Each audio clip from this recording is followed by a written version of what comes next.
Hello बच्चों, how are you? आप सभी कैसे हो? आज हम पढ़ेंगे हमारे इस नए अध्याय के अंदर पोस्टनेटल एग्जामिनेशन कि मतलब जब बच्चा पैदा हो जाता है तो उसके बाद हम क्या क्या देखते हैं फीमेल के अंदर या बेबी को। तो मतलब कि हम कहते हैं कि भाई बच्चे के सांस कैसे हैं, ठीक है, बच्चा रो रहा है, क्राई कर रहा है, नहीं कर रहा है, रेस्पिरेटरी कंडीशन कैसी है, सांस आ रहा है, नहीं आ रहा है, कोई मदर को ब्लीडिंग ज़्यादा हो रही है, नहीं हो रही है, या कोई कंडीशन ऐसी कॉम्प्लिकेशन हो गई है जो आफ्टर बर्थ के बेबी के बाद उनको दिक्कत होने की देखने को मिल रही है। तो हम उनको एग्जामिन करेंगे इसके अंदर, हम इसके अंदर उनको पढ़ेंगे कि हम कैसे क्या देखते हैं, कि कुछ आपको ट्रिक बताई जाएगी, आप उसके थ्रू आप हर चीज़ को देख सकते हो, पता लगा सकते हो, और कैसे आप हेल्प कर सकते हो, कैसे कंडीशन को देख सकते हैं जितने भी हमारे स्टूडेंट्स हैं। तो हम इसको अभी स्टार्ट करते हैं, ठीक है, पोस्ट नेटल एग्जामिनेशन के बारे में। तो आज हम पढ़ते हैं पोस्ट नेटल एग्जामिनेशन के बारे में, ठीक है। तो इसमें हम क्या कहेंगे कि पोस्ट नेटल एग्जामिनेशन में हम एक टॉपिक से स्टार्ट करते हैं कि इसमें हम कैसे इसको एग्जामिन कर सकते हैं। तो उसमें हमें देखने को मिलता है क्या, वो है परप्यूरियम पीरियड। परप्यूरियम पीरियड, जो परप्यूरियम पीरियड है ये कितने दिन का होता है? ये 6 वीक का रहता है, या फिर हम उसको कह सकते हैं कितने दिन का होता है, 42 डेज का, जिसके लिए हमें एग्जामिनेशन करनी पड़ती है कि जो भी आफ्टर डिलीवरी के बाद, जो भी बेबी के बर्थ के बाद जो भी यूट्रस होता है, जो बच्चादानी होती है, वो थोड़ी सी अपनी नॉर्मल पोजीशन से नीचे आ रखी होती है, उसका साइज़ बड़ा हो जाता है उस टाइम पे जब बेबी ग्रो कर रहा होता है यूट्राइन कैविटी के अंदर, ठीक है। तो आफ्टर द बर्थ के बाद वो कैसे अपनी शेप में जाएगा, कब जाएगा, कि नहीं जाएगा तो क्या प्रॉब्लम हो सकती है, हमें क्या करना चाहिए, कोई पेरेंटल टीयर तो नहीं है, हम हर चीज़ पढ़ेंगे। आप हमारे लेक्चर से बिल्कुल लास्ट तक जुड़े रहें और आप हर चीज़ को अच्छे से कंसाइज तरीके से उसको आप पढ़ें और सुने और हमारे लेक्चर में हमारा सहारा दें। अब हम चलते हैं आगे, ठीक है।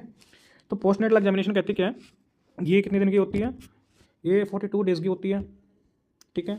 मीन्स 6 वीक तक के लिए रहती है। आफ्टर बर्थ के बाद क्या होगा, तो पोस्टमार्टम पीरियड बोल देंगे, ठीक है। जो पहले 48 घंटे हैं, जो पहले 48 आवर्स हैं पोस्टमार्टम पीरियड के अंदर, हम उसमें जिसको हम फॉलो करते हैं 1 वीक के लिए माने चलते हैं, ठीक है। बहुत ज़्यादा क्रिटिकल पीरियड होता है जिसमें हमें ध्यान रखना होता है हेल्थ का भी और कैसे सर्वाइवल है, ठीक है, दोनों का, मदर का और बेबी का, ठीक है। जैसे मान लो कि बर्थ हो गया, ठीक है, बर्थ होकर बेबी एक्सपेल आउट, बेबी बाहर आ गया, तो दो कंडीशन बनेंगी, एक तरफ मदर होगी, ठीक है, एक तरफ बेबी होगा।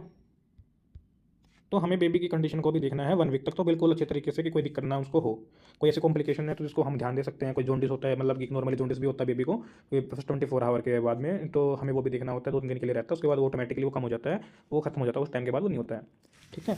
एक हम मदर की वाली कंडीशन देखेंगे कि मदर ने बेबी को तो डिलीवर कर दिया, तो उसके बाद कोई प्लेसेंटा में प्रॉब्लम तो नहीं आ गई है, कोई ब्लड कम तो नहीं गया है, कि हमने अर्ली कोड क्लैम्प कर दिया, उसमें कोई प्रॉब्लम तो नहीं आ गई है, मदर को कोई कंडीशन है, हाइपर टेंशन की कंडीशन है, क्लैम्पिया वाली कंडीशन है, उसमें कोई बीपी ज़्यादा बढ़ तो नहीं गया है। हमें मदर के वाइटल को, उसके जो भी इंटरनल ऑर्गन है, जब तक वो रिवर्ट बैक अपनी पोजीशन पे ना चले जाएं, जब तक उसको हमें क्या करना है, ध्यान में रखना है, ठीक है। कुछ टर्म है हम पढ़ेंगे, तो आपको इंट्रोडक्शन में कैसे बता देता हूँ पहले ही। एक पढ़ेंगे इन्वोल्यूशन। इन्वोल्यूशन इन्वोल्यूशन में का मतलब क्या होता है कि यूट्रस जब अपनी दोबारा नॉर्मल पोजीशन में चला जाएगा, revert back to their normal position, ठीक है, उसको इन्वोल्यूशन बोलते हैं। एक पढ़ेंगे हम सब इन्वोल्यूशन। सब इन्वोल्यूशन से क्या समझोगे आप लोग? सब इन्वोल्यूशन में क्या कहेंगे, जब जो यूट्रस है वो अपनी नॉर्मल पोजीशन में ना जा पाए, मतलब रिवर्ट बैक जो है पोजीशन वो ना पॉसिबल हो पाए, तो हम उसको क्या कहेंगे, सब इन्वोल्यूशन। इसमें बहुत सारी कंडीशन हो सकती हैं, ठीक है। कैसे कह सकते हैं कि कैसे ये चीज़ें हो सकती हैं, सब इन्वोल्यूशन होगा, या तो कोई भी मतलब कोई पीस अंदर कोई भी ग्योस पीस है, कोई बाइट है, प्लेसेंटा बाइट है, वो अंदर रह गया, कोई पीसेस रह गए हों, या फिर ग्योस पीस लगा ले वो अंदर रह गए हों, तो ये भी कंडीशन हो सकती है। कोई भी इन्फेक्शन है, इसकी वजह से भी हो सकता है, ठीक है। आगे है डेफिनेशन कि हम क्या समझते हैं पोस्टनेटल केयर से, कैसे हम एग्जामिन करते हैं पोस्टनेटल केयर के अंदर। क्या कि मतलब एक प्रकार का ये क्या, इसके अंदर हम एग्जामिनेशन करते हैं मदर की और बेबी की एक अप्रोप्रिएट एडवाइस के अकॉर्डिंग। इसमें हम क्या देंगे, पोस्टपार्टल पीरियड के अंदर मदर को हम दौरान जो हम उसको केयर प्रोवाइड करेंगे, ठीक है। तो क्या कहता है कि जो हम अपने पोस्टपार्टम पीरियड के अंदर जो हम उसको पोस्टनेटल पोस्टनेटल केयर देते हैं एक सिस्टमैटिक मैनर में, कि पहले हमने उसका, जैसे हम पढ़ते हैं अपगार स्कोर चेक कर लिया, बेबी पैदा हो गया तो, ठीक है, तो हमें उसका मतलब कैसे बच्चा क्राई कर रहा है, पिंक तो नहीं है या ब्लू है नहीं है, उसके अकॉर्डिंग उसको नंबर देके कि वेल बेबी है, हेल्थ कैसी है, उससे हम पता लगा सकते हैं। तो हम सिस्टमेटिक उसकी एग्जामिनेशन करते हैं, मदर हो या बेबी हो, ठीक है, और उसको एडवाइस करते हैं मदर को उसके पोस्टपार्टम पीरियड के अंदर जो हम पोस्टनेटल केयर प्रोवाइड कर रहे हैं। ठीक है, ये इसकी डेफिनेशन रहेगी। आगे पढ़ेंगे हम पर्पस हम किस चीज़ के क्यों कर रहे हैं ऐसा। एक तो हमें क्या हो कि जो हमारी मदर है उसका हेल्थ स्टेटस के बारे में पता लग जाए। ठीक है, कोई भी मतलब उसको कोई भी थेरेपी देनी हो या फिर कोई भी उसको कोई कॉम्प्लिकेशन हो, हम उसको डिटेक्ट कर सकें। ठीक है, दूसरा पॉइंट कहता है क्या है कि वो डिटेक्ट करके उसको हम पहले ही क्या कर ले, हम उसको ट्रीट कर ले। कोई भी गायनिकोलॉजिकल प्रॉब्लम है, कोई कंडीशन है जो हमें देखने को मिल रही है ऑब्स्टेट्रिक लिगेसी के अंदर। ठीक है, कि नेक्स्ट पेट के रिलेटेड कोई प्रॉब्लम आ गई है, पेट्स नहीं आ रहे हैं, कोई दिक्कत है, ब्लीडिंग हो गई है, हैवी ब्लीडिंग हो रही है, तो हम उसको क्या कर लेंगे, अर्ली डिटेक्ट करके उसको हम क्या कर देंगे, ट्रीटमेंट प्रोवाइड कर देंगे पहले ही, कि मतलब बाद में कोई कॉम्प्लिकेशन उसको देखने को हमें ना मिले। ठीक है, हम उसको गाइड करेंगे, उसको हम क्या करेंगे, फैमिली प्लानिंग के बारे में बताएंगे, मतलब उसको हम गैपिंग सिस्टम बताएंगे। गैपिंग सिस्टम में हम क्या बताएंगे उसको, कि हम कह सकते हैं कि यदि मान लो उसका कोई फर्स्ट बेबी है और उसके बाद कोई सेकंड बेबी वो करने की सोचते हैं, सब्सिक्वेंटली कोई बेबी सोचते हैं वो सेकंड बेबी में, जो इन दोनों में गैप रहेगा, क्या रहेगा ये, जो ये गैप रहेगा ये कम से कम लगा लो 3 साल का तो होना चाहिए, 3 ईयर। ये दूसरे बेबी में गैप इतना होना चाहिए। ठीक है, हम आगे चलते हैं अब। असेसमेंट का तो नहीं, इस हमारा प्रोसीजर क्या रहेगा इसमें, तो हम क्या कि जब वुमेन को हम कंप्लीटली क्लियरली उसके प्रोसीजर को एक्सप्लेन करेंगे। हम मदर से कहेंगे कि अपने ब्लैडर को खाली कर ले, कि ब्लैडर को हम पूछेंगे कि आपका ब्लैडर खाली है या नहीं है, और उसको हम प्राइवेसी और आर्टिकल होंगे जो बेड साइड में हम उसको रख देंगे, पहले ही प्रोवाइड करके पहले ही रख देंगे। ठीक है, और उसको हम एंथ्रोपोमेट्रिक मेजरमेंट के लिए चेक करेंगे, मतलब उसको एंथ्रोपोमेट्रिक मेजरमेंट हम क्या कहेंगे, जैसे ये वाली लाइन है, तो एंथ्रोपोमेट्रिक मेजरमेंट कैसा होता है, जैसे मतलब कि उसकी हमने हाइट माप ली है। ठीक है, हाइट कितनी है, वेट माप लिया कि बच्चे का वेट कितना है, कितना बच्चा कितने केजी का बच्चा पैदा हुआ है। तो हम नॉर्मली जो बेबी का वेट मानते हैं वो 2.5 kg लेके चलते हैं, कि 2.5 किलो का बच्चा जो है इससे कम होगा तो वो बेबी क्या है, उसकी हेल्थ क्या होगी, वेल हेल्थ। ठीक है, एक अच्छी ग्रोथ वाला बच्चा क्या होगा, पैदा होगा। तो उसकी हम वेस्ट हिप रेशो माप लेंगे, मदर का भी हेड सरकमफ्रेंस माप लेंगे, कि हम बोलते हैं कि हेड सरकमफ्रेंस कितना है, हम इसको 31 सेंटीमीटर लेके चलते हैं नॉर्मली बेबी के अंदर। जो चेस्ट सरकमफ्रेंस है वो 33 सेंटीमीटर से लेकर 34 लेके चलते हैं, लेकिन 33 सेंटीमीटर हम क्या करके चलेंगे यहाँ पे, हम इसको मान के चलेंगे। ठीक है, 33 सेंटीमीटर रहेगा। हम इसको मान सकते हैं कि 33 से लेकर 34 भी हो सकता है, हमेशा 2-3 सेंटीमीटर ज़्यादा रहेगा हेड सर्कमफेरेंस से।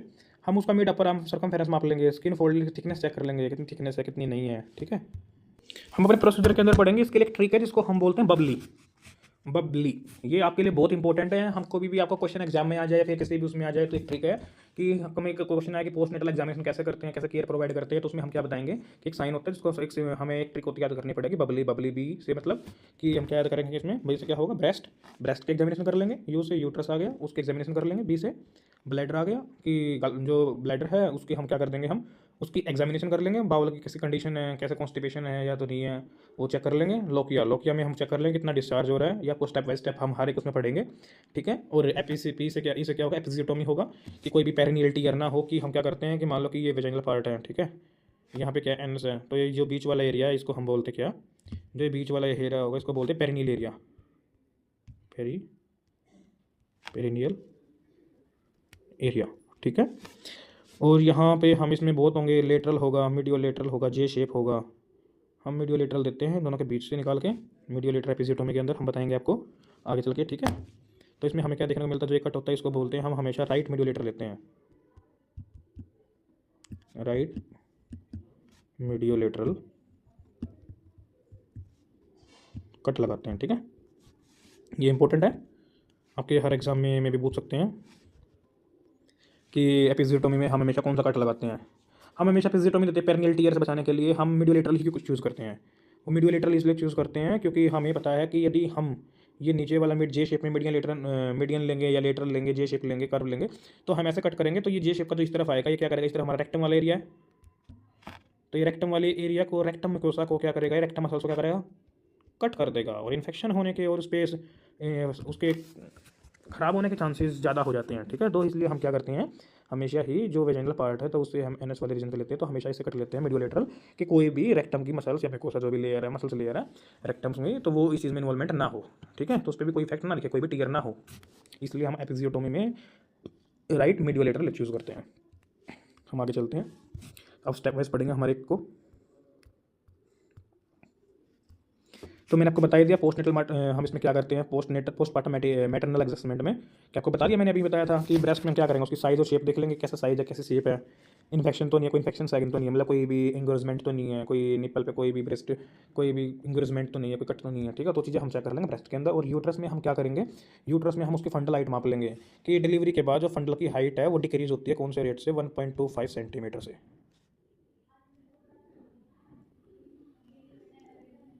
इस रेट से क्या होगी, फंडस हाइट क्या होगी,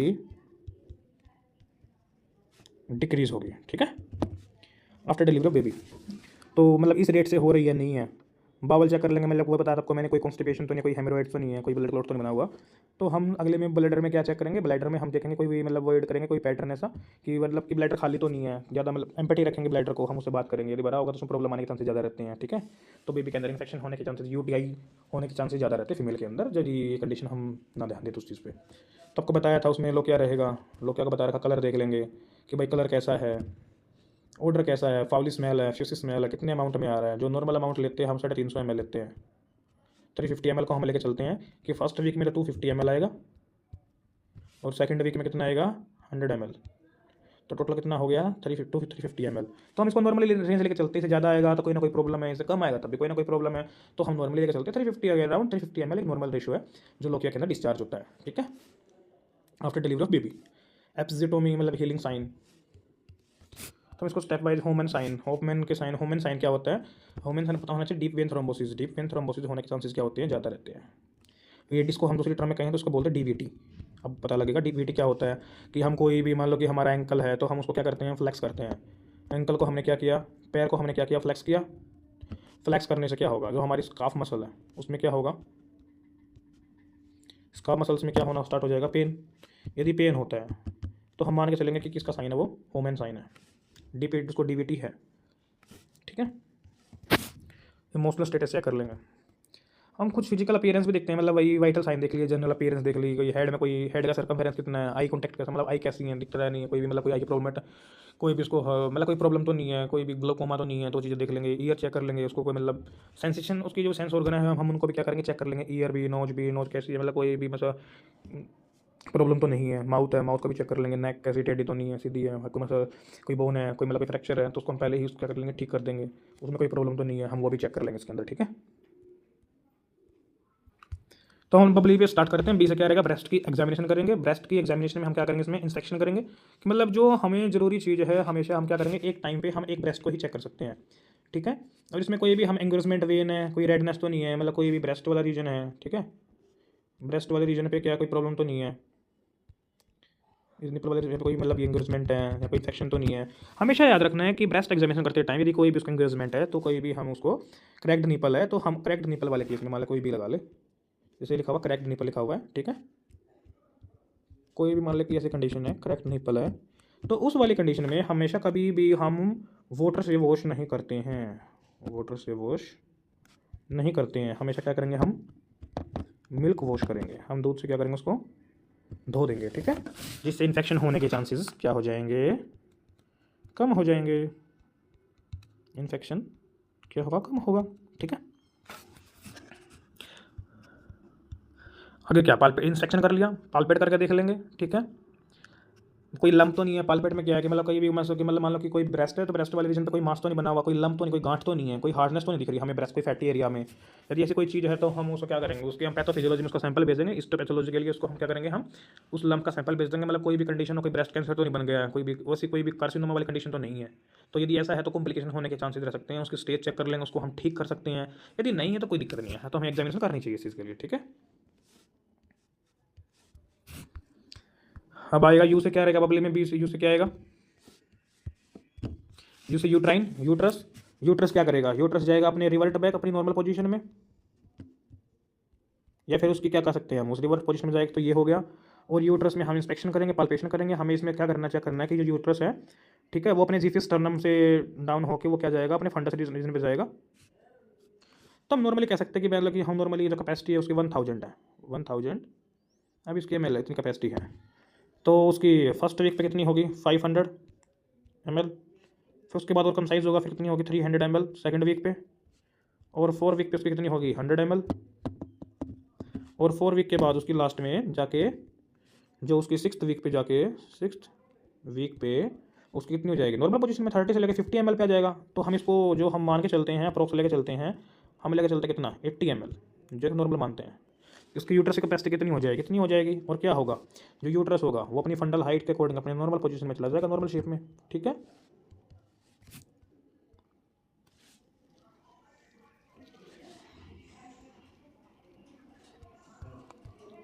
बी से क्या है बाउल।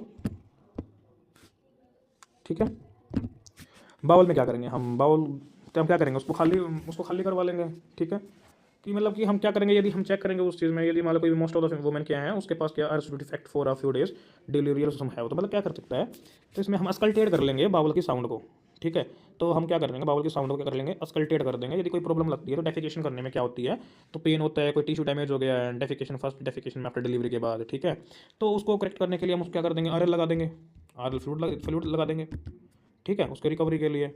और बाउल में क्या करेंगे उसमें कॉन्स्टिपेशन ना हो, हम ये चेक कर लेंगे कि अच्छे से मतलब वो डेफिकेट कर रहा है नहीं कर रही है फीमेल, हम वो चीज़ चेक कर लेंगे। यदि कॉन्स्टिपेशन होगी तो उसके लिए हमें एनिमा देना पड़ेगा। तो ये चीज़ें ना हो तो हम उसमें क्या करेंगे उसको अस्कल्टेट कर लेंगे बाउल की साउंड को। और बहुत सारी वुमेन ऐसी है जो शुरू में पहले आफ्टर फ्यू डिलीवरी के फ्यू डेज़ के लिए तो डेफिकेट करने में प्रॉब्लम आती है, वो कर नहीं पाती है, तो उनको फील नहीं आता सा। ठीक है, और इसमें क्या होता है कि बहुत सारी प्रॉब्लम आती है। प्रॉब्लम में क्या होगा, यदि कॉन्स्टिपेशन होगी जो एब्डोमेन की टोन है वो भी बिगड़ जाती है। एब्डोमेन की टोन हो क्या करती है, बिगड़ जाती है। स्कल्टेट कर लिया, बहुत सारी वुमेन है जो डेफिकेट करने में प्रॉब्लम होती है डिलीवरी के बाद, और उनको पेन से भी डर लगता है, fear of pain, tissue damage, या फिर कैसे कोई टिश्यू डैमेज हो गया है कि जो फर्स्ट डेफिकेशन कर रही है डिलीवरी के बाद फीमेल, तो हम उसको भी चेक करेंगे, मतलब कोई भी कॉन्स्टिपेशन तो नहीं है, नहीं है तो ठीक है तो फिर कोई उसको हम क्या करेंगे करेक्ट करेंगे, उसको मेडिकेशन देंगे, एनिमा देंगे, उससे क्या कर देंगे उसको करेक्ट कर सकते हैं बाउल को एग्जामिन करके। ठीक है, उसके बाद हमारा आएगा ब्लैडर। हमें फीमेल को पहले उसको क्या करना है, कहेंगे कि ब्लैडर को क्या कर ले, वो खाली कर ले। ब्लैडर को क्या करे वो कि एम्पटी रखे, क्या रखे वो ब्लैडर को एम्पटी रखे।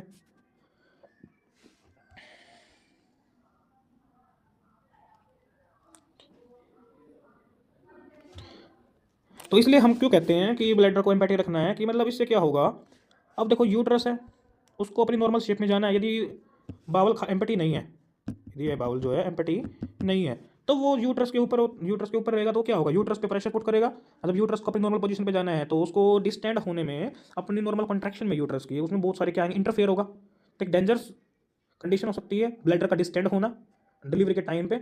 ठीक है, इसलिए फीमेल क्या करती है तो उसको अवॉइड करना चाहिए कि ब्लैडर को खाली रखे 4 से 5 घंटे के लिए डिलीवरी के। ठीक है, उसके बाद हम क्या पढ़ेंगे जेनेटिलिया। जेनेटिलिया हमने क्या पढ़ा, लोकिया, आपको बताया था लोकिया मैं बता चुका हूँ। लोकिया होता क्या है, लोकिया क्या है, एक प्रकार का वेजिनल डिस्चार्ज है, या फिर कह सकते हैं हम एंडोसर्वाइकल डिस्चार्ज। क्या है, डिस्चार्ज है। हम नॉर्मली लेके चलते कितने दिन का होता है, 24 डेज़ का, 21 डेज़ का मान चलो होता है, और नॉर्मली ये ठीक हो जाता है 15 डेज़ के 2 वीक के अंदर अंदर में, इतना इसका टाइम पीरियड होता है लगभग। ठीक है, तो लोकिया में क्या करते हैं, हम पता है कि 350 ml टोटल ब्लड जो अमाउंट होता है लॉस होता है। पहले वीक में 250 ml होता है, और सेकंड वीक में तो कम होना चाहिए, तो 100 ml रहेगा। तुम क्या कहेंगे, ये तो है फर्स्ट वीक का, ये क्या होता है सेकंड वीक में। ठीक है, टोटल 2 वीक में ऑटोमेटिक स्टेबिलिटी आ जाती है। तो पहले वीक तो हैवी ब्लीडिंग होती है तो ज़्यादा अमाउंट रिलीज होगा। तो हम पढ़ेंगे लोकिया के बारे में, मेरा पूरा लेक्चर है तो उसको आप पीछे जाके देख सकते हो। तो मैं थोड़ा सा इंट्रोडक्शन दूंगा इसके बारे में। ये 3 तरह से होता है। ठीक है, lochia rubra, serosa, Elba. Serosa में कैसा होगा, पिंकिश कलर हो जाएगा यूरिन का, सॉरी ब्लड का। और एल्बा के अंदर क्या होगा, वाइटिश होगा। ठीक है, और जो मेरा रूब्रा होगा उसके अंदर क्या होगा, रेड रहेगा। ठीक है,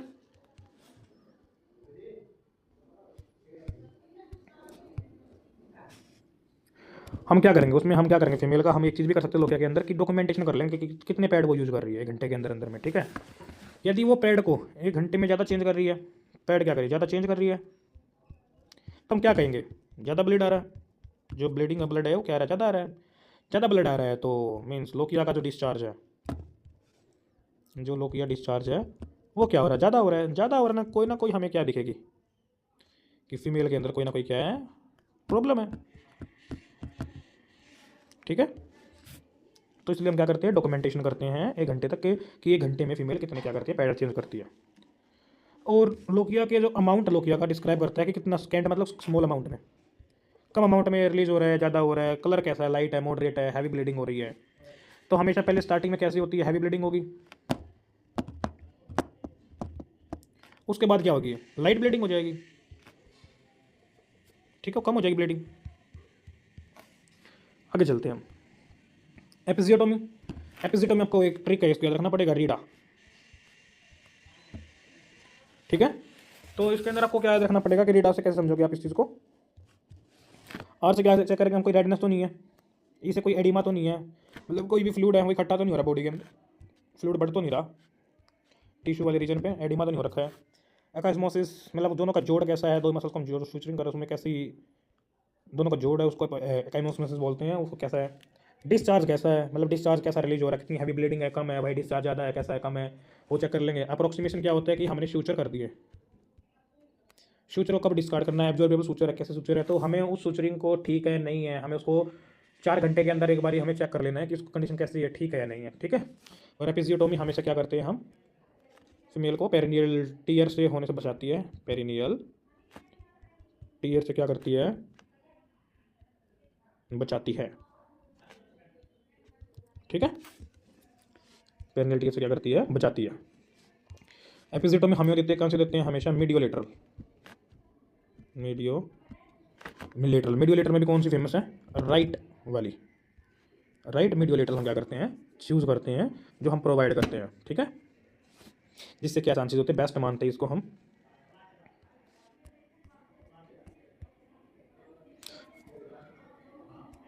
पोस्टनेटल एडवाइस क्या करेंगे कि जो फीमेल है वो रेस्ट करे, उस आराम से शांति से सोए, कम से कम रात को एटलीस्ट 8 घंटे के लिए सोए, 2 घंटे दिन में सोए, और अर्ली एम्बुलेट करेंगे, उसको एयर प्रोवाइड करेंगे कि 48 घंटे के अंदर अंदर में उसको प्रोवाइड की जाए, पूरी कंप्लीटली कर ली जाए। यदि उसको ज़रूरत है तो हाइजीन चेक करेंगे, मतलब उसका एनवायरनमेंट क्या रखेंगे, हम क्लीन रखेंगे, साफ़ सुथरा रखेंगे।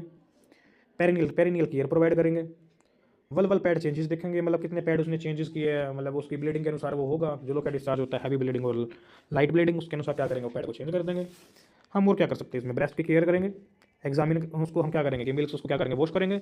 अब यदि क्रैक्ड निप्पल है तो उसको हम पानी से वॉश नहीं करेंगे, इन्फेक्शन होने के चांसेस क्या हो जाते हैं, बढ़ जाते हैं। तो हमें इन्फेक्शन से बचाना है तो हम उसको क्या करेंगे कि मिल्क से उसके अराउंड में सर्कल मोशन में हम क्या करेंगे, दूध को जो ब्रेस्ट वाला रीजन है दूध से हम उसको क्या कर देंगे, वॉश कर देंगे कि इन्फेक्शन ना हो। हैंड वॉशिंग का ध्यान रखेंगे, ठीक है।